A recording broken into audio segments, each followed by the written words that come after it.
Hello and welcome to Working Lunch, the Slow Chambers weekly series where we get to sit down with the community leaders and utilize the tools at our disposal to bring back some of that connection that the pandemic has taken away. I'm Jim D'Antona, President and CEO of the Slow Chamber, and today you'll get to be a part of my conversation with the Executive Director of Transitions Mental Health Association, Jill Bolster-White. For more than 40 years, Transitions Mental Health has provided community-based mental health services and trauma-informed care spanning SLO and northern Santa Barbara counties. Since 1992, Jill has led the team as they have expanded services, grown awareness, and supported tens of thousands of people in our region. Today, Transitions offers support to local youth and families, homeless services, housing, work training, and clinical care. In addition to her professional leadership, Jill is an active community member, having served as board president for the San Luis Obispo Botanical Gardens and as a board member for KCBX Public Radio, the SLO Rotary Club, Sierra Vista Medical Center, the National Alliance for the Mentally Ill, and an incredible organization called the Slow Chamber. I'm looking forward to learning more about Jill, what drew her to Transitions, ways they've stepped up to serve our community during COVID, and her vision for the future. Jill, thank you so much for being here today. Uh-oh. Thank you so much for inviting me, Jim. I'm really excited to be part of this working lunch. Well, that's fabulous to have you. And so our first question always, as we sit down to lunch, first and foremost, where are you zooming in from today? Well, I'm actually in my office, a rare occurrence. So I'm right here in town in San Luis Obispo in my office. It's finals week. I have two San Luis Obispo high school students at home. I did not want to compete for bandwidth with them. One of the great challenges of COVID, right? Bandwidth. So as we start, I like to kind of just get started at the beginning. Can you tell us a little bit about your background and what led you to your current position? Sure.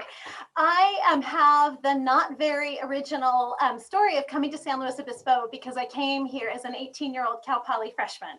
And so I actually started as a volunteer for my organization while I was still a student. I was an early volunteer at Growing Grounds Farm. It was a relatively new program of the Transitions Mental Health Association. Actually, it was before it was Transitions. It was just the Mental Health Association. And I learned so much about mental health and saw the impacts of mental illness on members of my own family. And it sort of led from one thing to another. Instead of law school and politics, I found myself here and have really loved it ever since. But it's so awesome. And, I think we share a little bit there. I was going to do law school. I did do the politics. And I think you made the right call. So you brought up an interesting point and something I even recently learned about in my time just getting to know the community. For those that don't know, or maybe only experience one facet of the organization, you talked about Growing Grounds as one of those other pieces. Can you give us an idea of the scope of programs and support that Transition provides? Sure, it is true. Some people might just have bought plants at the from the nursery and thought, oh, that's all they do. So we actually really try to meet a wide array of needs. So we have a pretty robust housing program. We found ourselves doing a little bit of housing development, but really providing permanent supported housing for folks with mental health diagnoses, intensive treatment. We have a whole robust family resources. So we try to support the family members who are sort of on a parallel journey. We've been moving more into providing homeless services where homelessness and mental health intersect. We do a Growing Grounds Farm as an example of one of our social enterprises. So we have a couple of small businesses very much in the wheelhouse of the chamber, but their goal is to provide an employment entree for people to get back into the workforce. And a couple of other very intensive mental health services and a wide variety of support groups and wellness programs. So it's a pretty wide range. And it's really amazing. The first interaction or the first connection I got to it, I actually was at a board of supervisors meeting. They were giving you an award for all the work you are doing on mental health issues and with the homelessness. And, obviously, as we've come into COVID, what has been kind of the biggest change, even pre-COVID, from when you first were that volunteer, right? To now that you're seeing? I actually have to say been so universally positive since from when I first started. So when I first started, mostly we wanted family members to sort of stay away from mental health treatment. So the professionals could really provide that. It's really not taken too long, but that's a big change. Now family members have a parallel process. They participate when it makes sense for them in terms of the mental health treatment of maybe an adult child or a sibling. That's been a big change.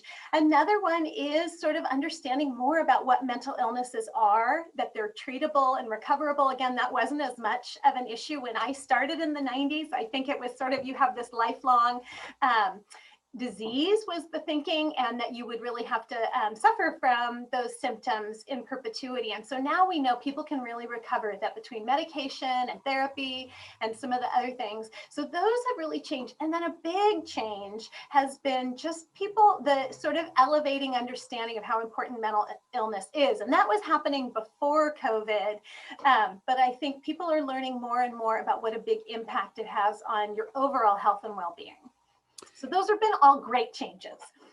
Yeah, I think we've all seen a real change on how society looks at all of these issues, especially now. But is there, as you were looking at some of those new programs or ideas that were coming forward, is there one in particular that kind of you're most proud of?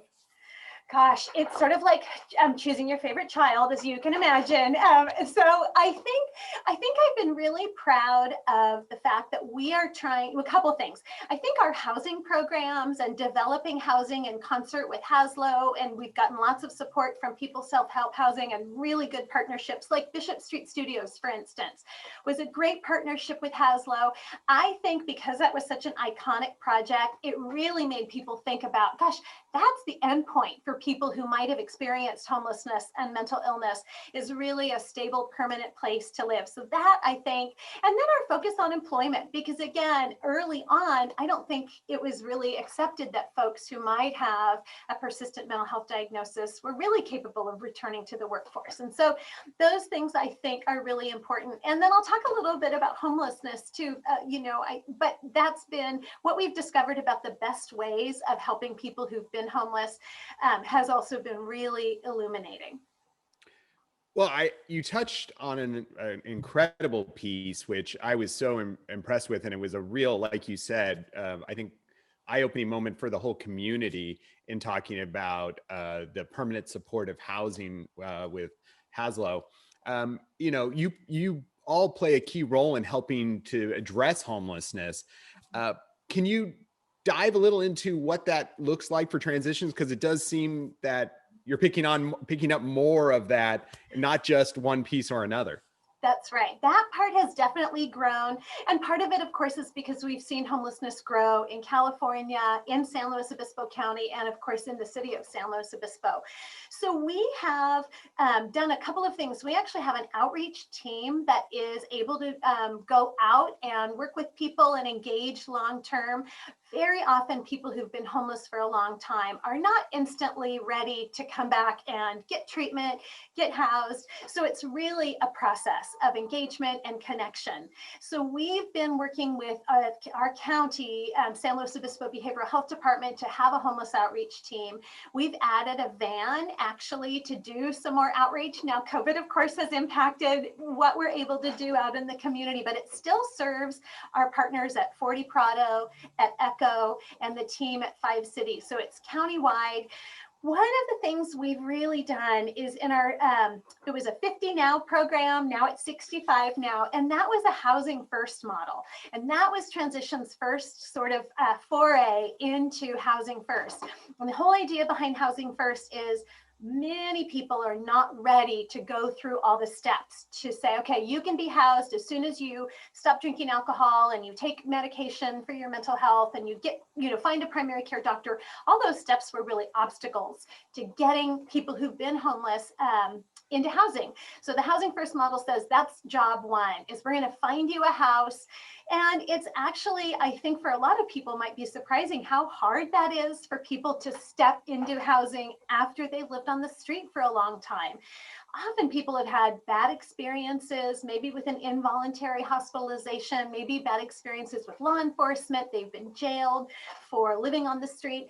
So we find that Housing First, the wonderful thing, and actually I think astonishing thing, was when we first started that program, it was almost 100% reduction in jail days for that same population that had had hundreds of days in the jail. And I think 65% reduction in emergency room and psychiatric hospital. So it had a giant positive impact on our system as well as for those folks. So then really the challenge becomes helping to teach people how to live in housing, how you have to maintain your housing, how you do have to maybe live with roommates. A lot of the housing we have is congregate. So we were really happy to see that it had an instantaneous positive impact, but the long-term impact and the investment really is in staff who can help teach people, here's how you cook, here's how you clean, here's how you budget, here's how you don't invite other people in who are not on the lease. You know, this is a 3-bedroom house and it's really for 3 people. So there are just a lot of complicating factors, and it takes a lot of staff and support and time and patience. And we've seen incredible success, some really amazing stories of people getting back and just returning to life. Well, it's one of those things, as you were sharing there, that is, I don't think the average population, and this is why I'm so glad we're having this conversation, gets, is that when you live on the street there, you can't then automatically jump right back into housing, right? That's right. That's right. In fact, even I know the housing staff has talked about how some people still sleep outside in their backyard and just are not ready to be inside. That is confining. That doesn't feel comfortable for them. So it seems counterintuitive for those of us who've never experienced homelessness. You think you would be just instantly so excited and happy to be there, but it's really a transition process. So our name, once again, just is exactly right for the work we're doing. But you're right, it's really a process. It can take people months and months, and they're still able to sort of, you know, do what they need to do when they're ready. And then we hope to get them into mental health treatment and substance use treatment when they're ready to do that. So we think that they can live a longer, healthier life. And it's fabulous to see. I know our friends over at Downtown SLO, I think you're working closely with them now, and certainly with SLO PD, you have a team member kind of embedded with them to deal with some of these issues. Looking at the challenges that you're having to face on this, is there one challenge? There's a ton of challenges, I'm sure. But which challenge would you say is probably the hardest? Is it even finding people who are ready to be able to deal with that in terms of staff, or is it just the financing of it, the funding? You know, it's a great question. It's certainly a confluence of things. It is, we have great staff. And you mentioned John Clevens, who's working with the SLO PD. And I want to give SLO PD sort of recognition for being that jurisdiction that said, we want to have this person. And so they worked with behavioral health. And so I would say the one thing that's hardest is probably convincing some of the homeless folks to trust that this is actually going to lead to the life that they want without too much constraint on our part or being told what to do.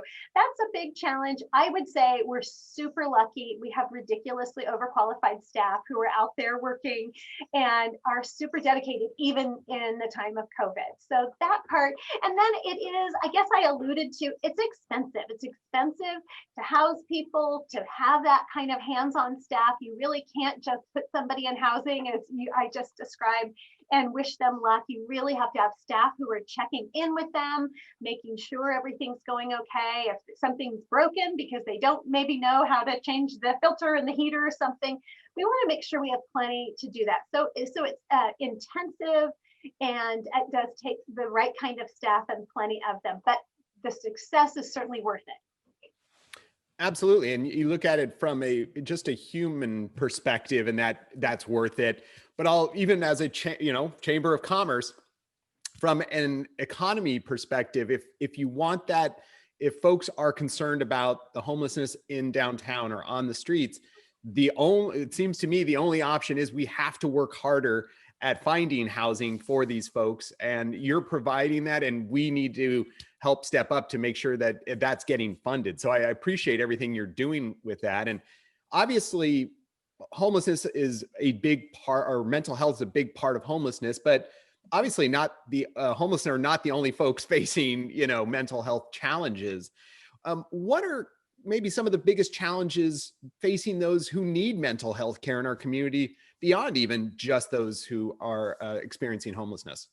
It's a great question. And I know COVID has certainly brought concerns about mental health. I know there's lots of national data. Centers for Disease Control talked about 4 times as many people reporting symptoms of depression and 3 times as many people reporting symptoms of anxiety. So we know that's true. And if we translate that locally, we definitely see an impact in our hotline calls and in outreach for family services. I think that what we're really wanting to do is respond to what's happening now. So through our hotline, which is a 24/7 service, we're offering brief therapy for the first time. So if somebody calls and it's really clear that they need that, because one of the big challenges is finding a therapist who has open spots, who takes insurance. Psychiatrists are very hard to come by. We are under inventoried for psychiatrists. Well, and actually we don't look like we're under inventoried for psychiatrists because of the prison and the state hospitals. So when you're doing an analysis of the state, we look like the county has plenty of psychiatrists.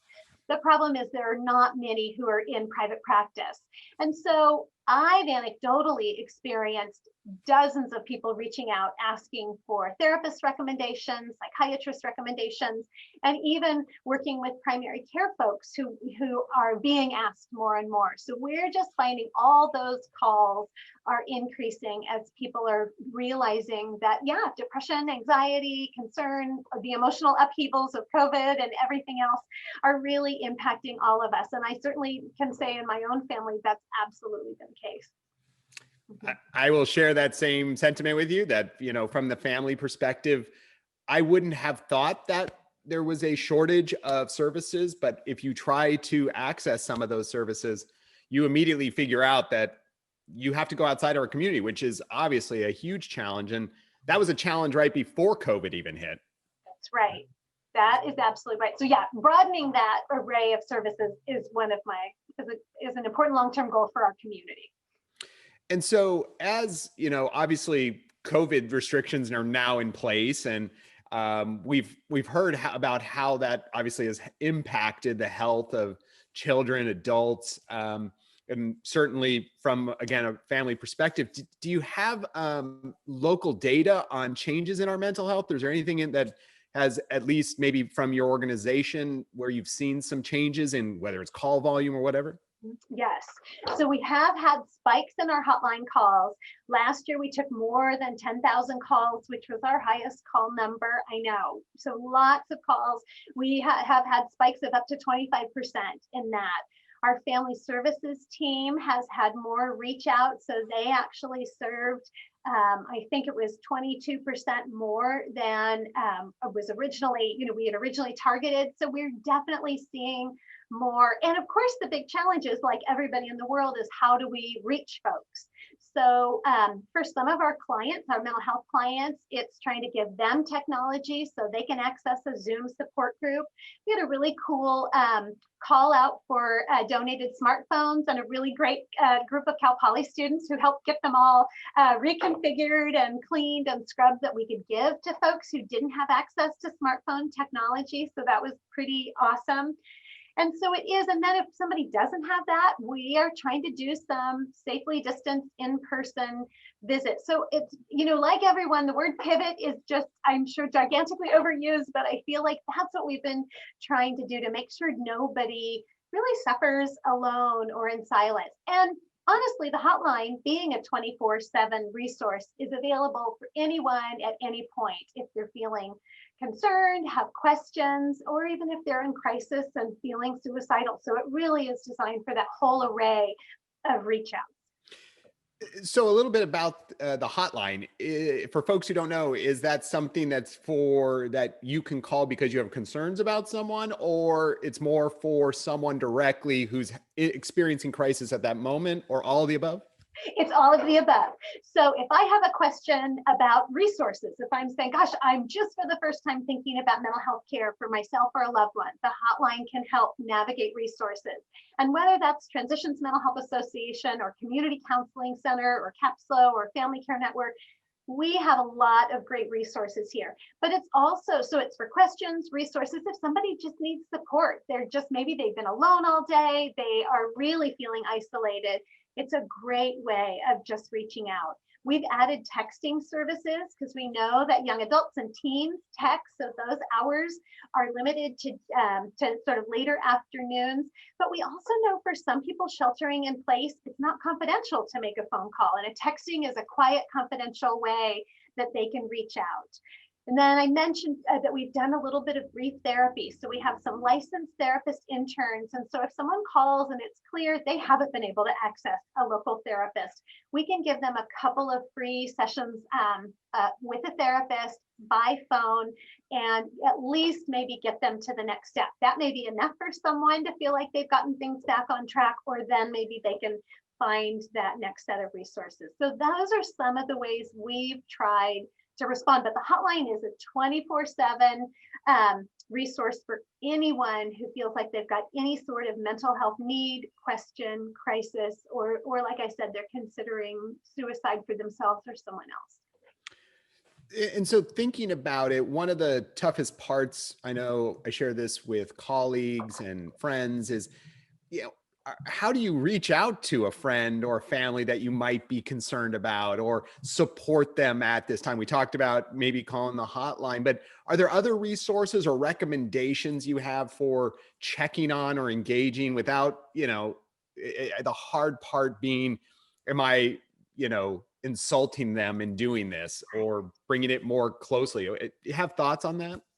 Yes, it's so hard. I think a lot of us are reluctant to engage in that. Is that overreaching? Is that inappropriate? Like you said, will somebody be insulted or upset? We have been conducting mental health first aid for years now, and we're doing the classes via Zoom, so on our website. And what mental health first aid does is it's just like physical first aid. Teaches you a little bit about what mental illnesses are, gives you a description of clinical depression.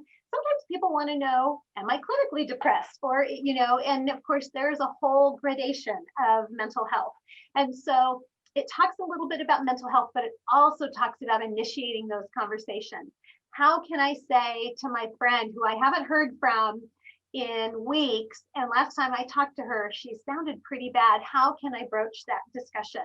And so I would encourage everybody to try to think about how to reach out. And if you're feeling concerned, then look up a mental health first aid class on our website. I know they're available and they're really helpful if you don't feel comfortable about knowing enough about mental health or knowing how to even broach that conversation. But I would say 9 times out of 10, you know, an empathetic, caring reach out from someone who is caring makes a gigantic difference. I know when I've done that, or when people have reached out to me. I actually just had a friend who said, I tried to call you and text you, I haven't heard back. Are you okay? And you know, it felt amazing to think that there's somebody out there who's thinking about how I'm doing. And so that's one thing I'd say that's been one of the couple of silver linings from COVID is I think there's more reaching out than ever before. Well, that's actually a great point, and would love to know your thoughts. Like, the pandemic has thrown a ton at us, right?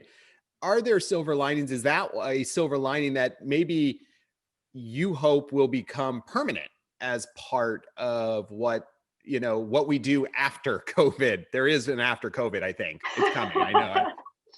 I feel that there will be an after COVID. Absolutely. I think the silver lining is we acknowledge mental health has a big impact on our lives. And we acknowledge anxiety and depression may have been present for any of us who haven't experienced that in the past. So that is that's a normal, regular thing to talk about.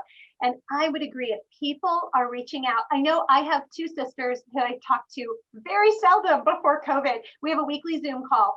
If that lasts, and if I think about friends who I don't see often, and I'm able to touch base with them. That's so good for our mental health. That's such an important connection point that we all should try to maintain as much as possible. So absolutely. And thinking about people who are in need, people who might have lost someone recently, people who lost, business connections, lost their business or lost their job. I mean, there are some very significant impacts to COVID. Those are the folks who I think can really benefit from a reach out, not only buying a gift certificate from them, but also, how are you doing? How is this affecting you? Because that's certainly, it's almost impossible for it not to affect someone's mental health at that point. So when you think of the future of transition, what do you hope the ultimate impact will be? What's your vision for mental health support and care in our region? I would love to see a greater continuum of services. We've talked about some of those gaps, that we work with partners to fill in those gaps.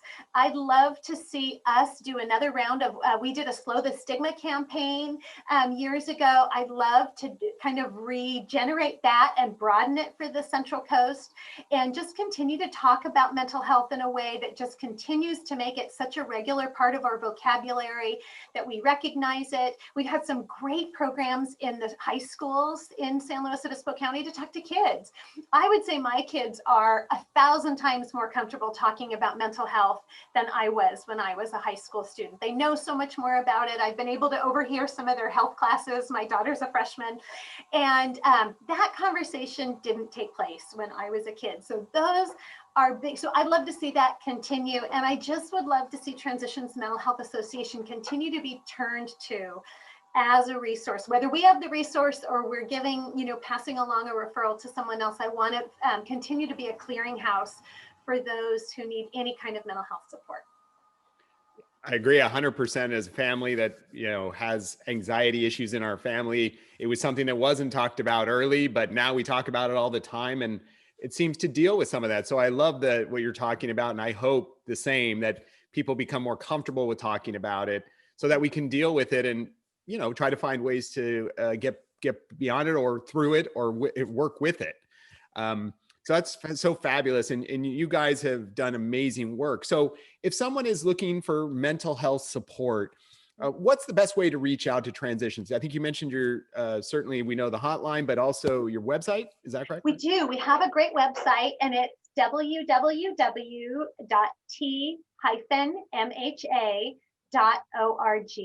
And it's got a lot of our support groups, access, contact information, and even some great mental health resources. And it would talk about when our next mental health first aid class is. I know we're doing a family services support group. We have a family services group for families who have loved ones in the court system. Sometimes untreated mental illness leads people into the court system. So I think we've got an upcoming class on that. We also, I would always encourage people who want to volunteer. The hotline is mostly staffed by volunteers. So it's also a great way to learn about all those mental health resources, is to be a volunteer. You go through a great training and you can sort of give it back if people are interested in wanting to be able to give back to the community in that way. Actually, it was perfect. I was just about to ask that. So if people want to go a step further and support your work, what's the most impactful way someone could support your work, whether it's volunteer, funding, finance? Obviously, all of those seem to be important issues. We love volunteers. We've had volunteers do everything from a database of housing resources for us to, as I mentioned, the Cal Poly students who worked on those phones. But I think Hotline's lifeblood is volunteers. So that's really a great thing. Our Growing Grounds Nursery in SLO loves volunteers. It's great for a family. I have my teenagers volunteering out there. I think the other thing, this will sound very flippant, but donating real estate. We are a housing organization, and if somebody had a house that had appreciated, or they don't have a plan for it, we can use housing. Instead of an endowment as an organization, we try to use real estate because it's actually a way we can invest in our mission, and it's used. It's not sitting there. It's really useful. And so to the extent we've been able to control our costs as we lease housing to our clients, that's made a big difference. So, and of course, always any kind of support, ambassadors in the mental health realm, it's great. And there is a donate button on our website if anyone is interested in that, Ray. But anyway, people can support us, including talking about mental health and helping just to be part of that conversation. That goes a long way too. Yeah, property in California, if there's real estate, that is probably the most valuable thing anybody can donate anywhere, for sure. So let's just, our time is already up, but wanted to, our question we always end up just kind of for you is, what are you looking forward to this weekend? Well, with this weather, how can I not want to go to the beach? So I think that's what I am excited about this weather. I'm just hoping all my bulbs think it's time to bloom. But yeah, it's just, I'm really excited. My kids will be done with finals today, so I think we'll all have a little bit of beach celebration time. That's incredible. You nailed it. Summer in January is incredible. I don't know what to do with it. I know we want rain, but this is pretty amazing. Yeah, pretty lucky. Jill, thank you so much for spending your time with us today. We really appreciate it. And we know you provide so much for our community. And again, for all of you and your team and supporters, thank you for all you do. Thank you, Jim. You and your team are great. The Chamber is such a force for good. I really appreciate that. And I really appreciate this opportunity. Well, for all of you that joined us, thank you so much for eating lunch with us. We hope to see you next week, same time, same place. We're going to be talking with the founder and CEO of Native Trails, Naomi Nielsen. If there's someone you'd like us to invite to lunch, email us your idea at slowchamber@slowchamber.org. We hope you all have a wonderful weekend. Stay healthy and safe out there. See you soon.